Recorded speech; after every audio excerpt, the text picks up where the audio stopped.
A story is told of a farmer who had a donkey, which, on their daily routine, one day had an accident and fell into a deep waterless well.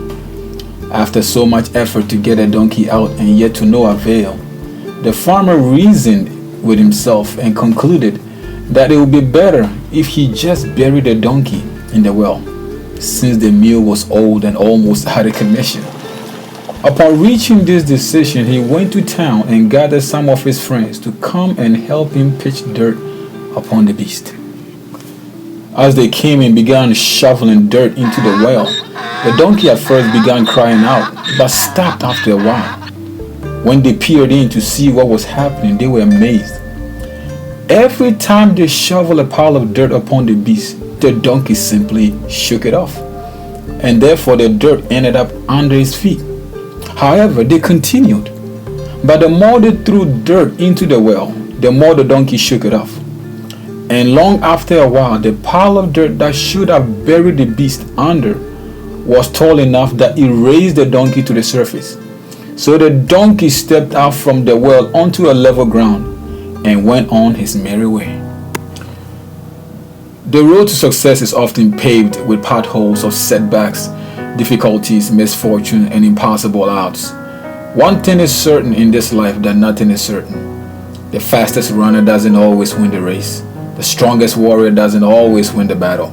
The wise sometimes go hungry, and the skillful are not necessarily worthy.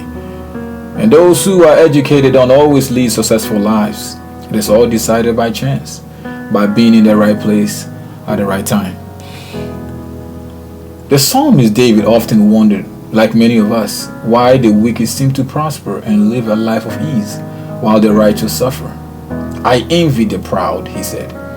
When I saw them prosper despite their wickedness, they seem to live such painless lives. Their bodies are so healthy and strong. They don't have troubles like other people. They are not plagued with problems like everyone else.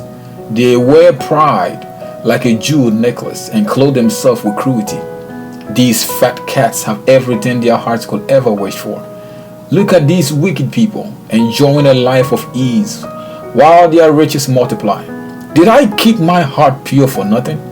Did I keep myself innocent for no reason? I get nothing but trouble all day long. Every morning brings me pain.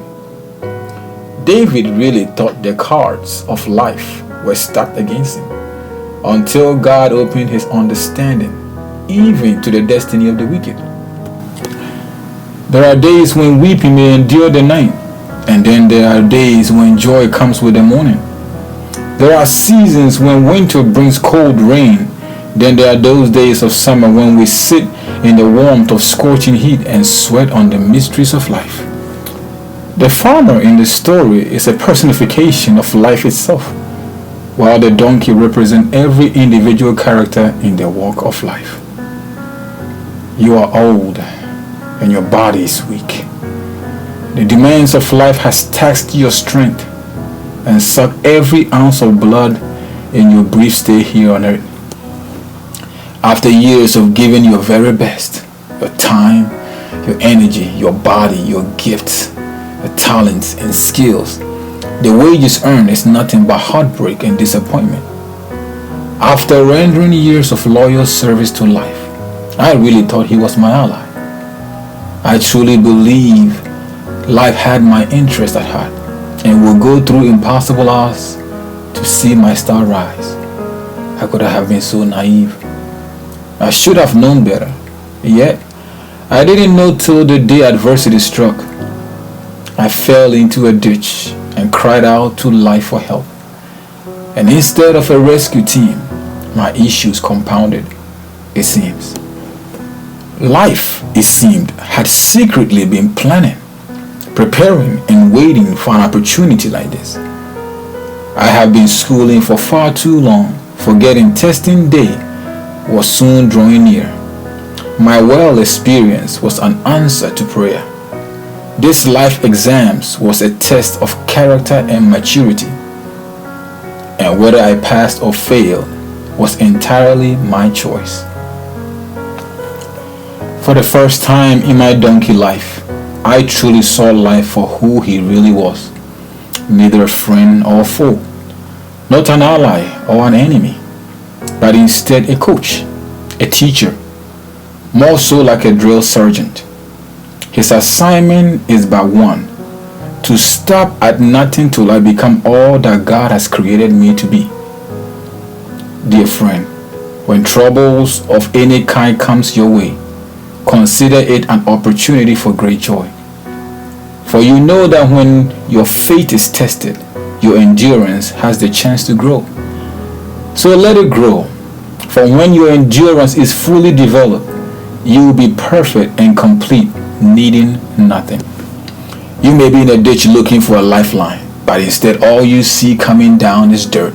Yes, the dirt of shame and reproach, of sorrow, fear, anxiety, suicide, weakness, loneliness, depression, lack, poverty, starvation, homelessness, foreclosure, the dirt of divorce, separation, sickness, death, lies, insecurity, lawsuit, infidelity, broken home, heartbreak, fraud, addiction, abandonment, rejection, inferiority, the dirt of hatred, prejudice, stereotype, racism, brutality, abuse, obesity, mind control, manipulation, mediocrity, the dirt of bitterness, resentment, unforgiveness, strife, and the endless laundry list of pain that oppose every destiny child from ever reaching their zenith. Life is a battlefield, my friend, and the sooner you realize you are not a civilian, the better. Life will test you and throw dirt at you, hoping you will excuse your excuses and understand that it is not what happens to you that matters most, but rather how you respond to it. Life, as John C. Maxwell puts it, is 10% what happens to us and 90% how we react to it. What makes men legends are not their adversities, but their attitude and choices in the midst of it. Life will send dirt in your pit days, but with the right attitude and frame of mind, you will see the dirt for what they really are, the building block of a legendary life. You were never designed to die in a pit. Don't let the dirt bury you alive. Shake it off and step up. There is a destiny to achieve. You are stronger than you think, smarter than you give yourself credit for. You can do this. Shake it off, shake it off, shake off the dirt and step up. Yes, it's true. You may not be able to stop the birds from flying over you, but you can stop them from making their nest on your head. You may not be able to control what happens in the present, but you can control your attitude towards it and change the final outcome. Strip off every unnecessary weight which has so easily entangled and hindered your lifting. Shake it off and run with endurance the race set before you. Look away from every distraction and focus your eyes on Jesus, the author and perfecter of your faith. When everything seems to be going against you, remember that the airplane takes off against the wind, not with it. And as Zig puts it, your attitude, not your aptitude, will determine your altitude. This is your season. It's time to shake it off. Shake off the depression, the fear, the anxiety, the bitterness, the resentment, the unforgiveness. Come on, don't commit suicide. Shake it off. Let the hatred go. Keep fighting. Whatever comes, get up, shake it off, and step up, for your greater is coming.